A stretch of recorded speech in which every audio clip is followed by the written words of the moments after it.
This is the story of the Zodiac Killer, a phantom who terrorized a generation and whose identity remains one of the greatest mysteries in American criminal history. Our story begins on a cold December night in 1968 on a lonely lover's lane in Benicia. High school students Betty Lou Jensen and David Faraday were on their first date. It was supposed to be a sweet, memorable evening. Instead, it ended tragedy. A car pulled up, a man emerged, and without a word, he shot them both. David died instantly. Betty Lou, just moments later. It was a senseless, brutal act that left the community reeling. At the time, police had few leads and no clear motive. It seemed like a random, isolated incident. But it was only the beginning. 7 months later, on the 4th of July, 1969, the terror struck again. Darlene Ferrin and Michael Mageau were parked at Blue Rock Springs Park in Vallejo, just a few miles from the first crime scene.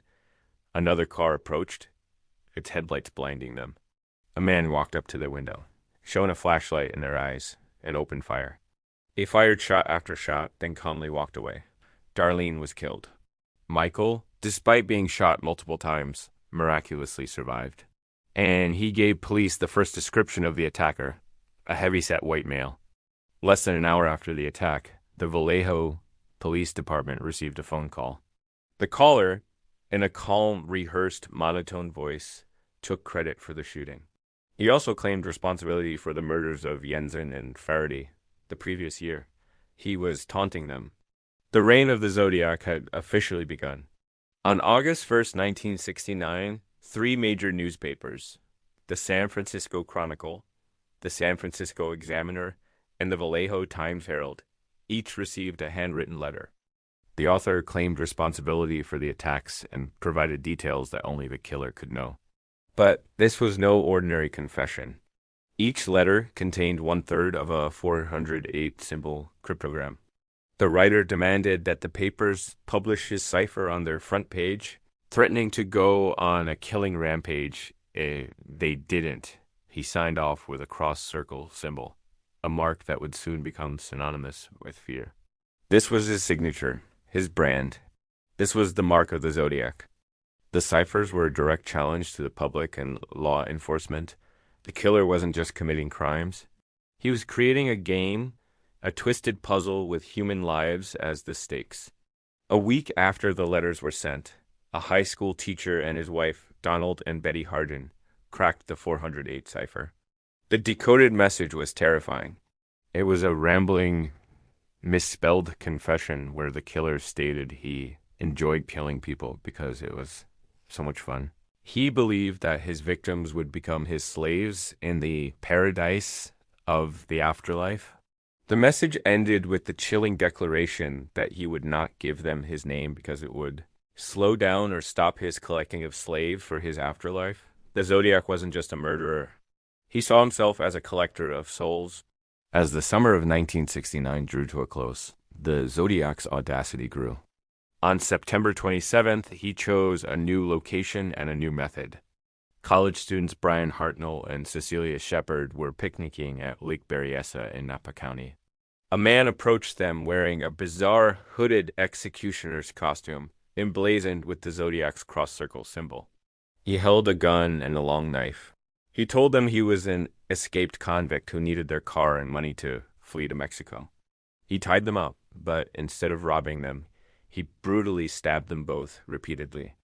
Before leaving, he walked over to Brian's car and drew the Zodiac symbol on the door, along with the dates of his previous attacks.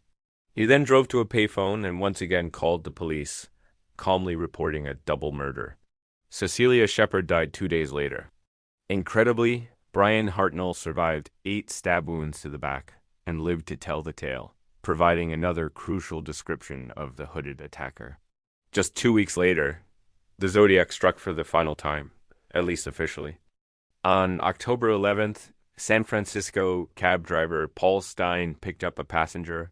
In the affluent Presidio Heights neighborhood, the passenger shot Stein in the head, killing him instantly. The killer then took Stein's wallet and keys and tore a piece from his blood-soaked shirt. 3 teenagers from a house across the street witnessed the aftermath and called the police. When officers arrived, they mistakenly believed they were looking for a black suspect based on an initial dispatch error. They actually stopped and spoke briefly to a white man seen walking away from the scene, a man who matched the description, who could have been the Zodiac, but they let him go. This blunder may have been the closest law enforcement ever came to catching him. Days later, the San Francisco Chronicle received another letter. It contained a piece of Paul Stein's bloody shirt as proof. The Zodiac was furious. He mocked the police for their incompetence, describing how he had watched them search the area after they let him walk free. He concluded with a new threat, this time against children. He wrote, "School children make nice targets. I think I shall wipe out a school bus some morning." The threat sent a wave of panic. Across the Bay Area, police motorcades began escorting school buses, and parents lived in constant fear. The Zodiac had successfully held an entire region hostage with his words. This was the peak of his reign. He continued to send letters and cards to the media and police for years, filled with more taunts, threats, and complex ciphers. 1. The 340-character cipher remained unsolved for 51 years until a team of amateur codebreakers finally cracked it in 2020. Its message was more the same rambling defiance. I hope you are having lots of fun and trying to catch me ... I am not afraid of the gas chamber because it will send me to paradise all the sooner. After a flurry of letters in the early 70s, the Zodiac's communications became less frequent. The final confirmed letter arrived in 1974, and then silence. He just disappeared. He claimed to have killed 37 people, but only 5 deaths are definitively linked to him, with 2 survivors. The question that has haunted investigators and armchair detectives for decades is, who was he? Countless suspects have been investigated over the years. The most famous is Arthur Lee Allen, a former teacher with a troubled past. Police found circumstantial evidence linking him to the crimes. He owned a Zodiac brand watch, wore the same boot size as a print found at Lake Berryessa, and made incriminating statements to friends. He was the prime suspect for years, but fingerprint and DNA evidence collected from the letters never matched him. He died in 1992, taking any secrets he had to the grave. Other suspects have emerged, from newspaper editor Richard Tchaikovsky to a man named Lawrence Kane, but no one has ever been definitively proven to be the killer. The Zodiac case remains officially open in several jurisdictions. It's a puzzle with missing pieces, a story without an ending. He was a killer who craved the spotlight, a master of manipulation who turned his crimes into a media spectacle. He played a game with the police, the press, and the public, and in the end, he won. He was never caught.